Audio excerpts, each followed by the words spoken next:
Hi, welcome to Sales Leadership. I'm Colleen, Stanley, President, and I'm joined here today with Gest, our Chief Belief Officer and Master Trainer.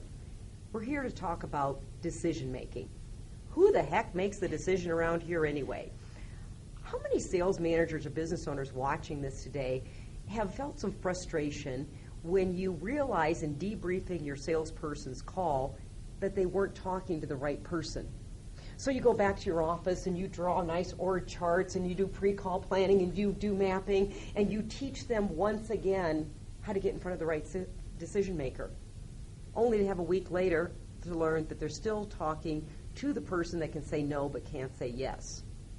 Now, Merritt, I know you've got some opinions on this as it relates to emotional intelligence.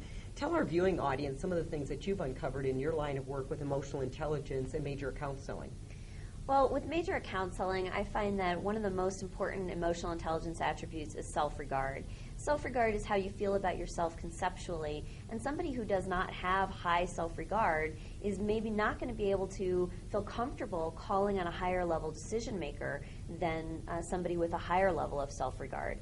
So we can talk all day long about what to say when you get in front of the CEO and what their concerns might be, but it's that confidence piece that's missing, and that's what the decision makers are going to smell a mile away. If that's missing, then they'll smell that on you, and you really, no matter what you've been trained to say, it's hard. It doesn't naturally flow from your mouth because conceptually you're not sure you should be there talking to that high-level decision maker. So that's one I think is really important. Mm-hmm.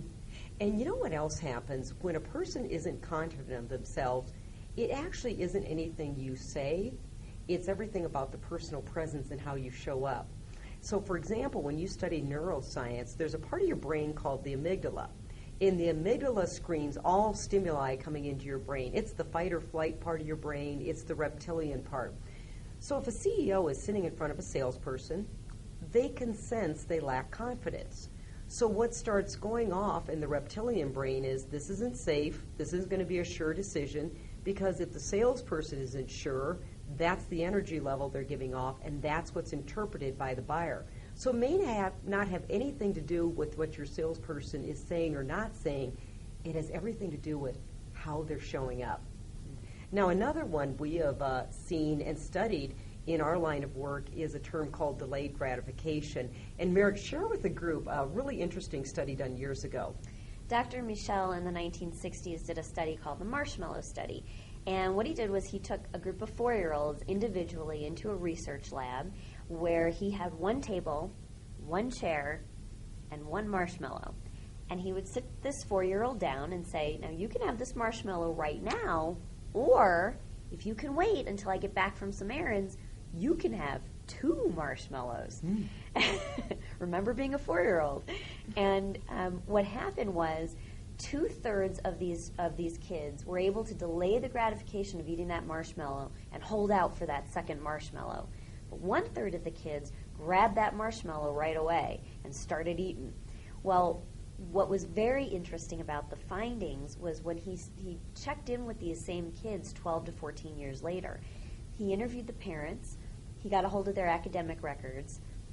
And what he learned was that the kids who were able to delay the gratification of eating that one marshmallow had higher SAT scores, had much more successful lives, were more likely to get promoted at work, more successful in their overall careers and personal life, and also were able to be better decision makers, and they were more patient.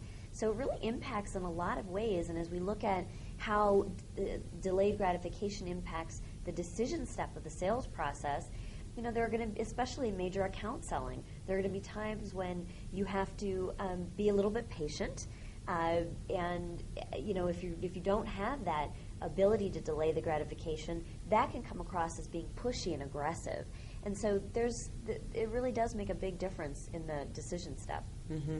You know, there's an old saying, and Denzel Washington's dad, he's the famous actor, his dad used to say, do the work so you can do the work. And people that possess high levels of delayed gratification are willing to put the work in of research, meeting with all the multiple buying influences. And the reason they will win the business is because they have gathered all the criteria to make the best recommendation. Those were the kids that did their homework before they played. Right, yeah, exactly. They were not grabbing marshmallows. Now, just a word of caution for all you parents watching tonight, please don't go out and grab a bunch of marshmallows. But it is an interesting study. You can certainly look it up. It's on the internet. And we thank you for joining us today, and we hope we've given you some good insights on the real reason your salespeople aren't calling at the right level or the right people in an organization. Thanks for joining us.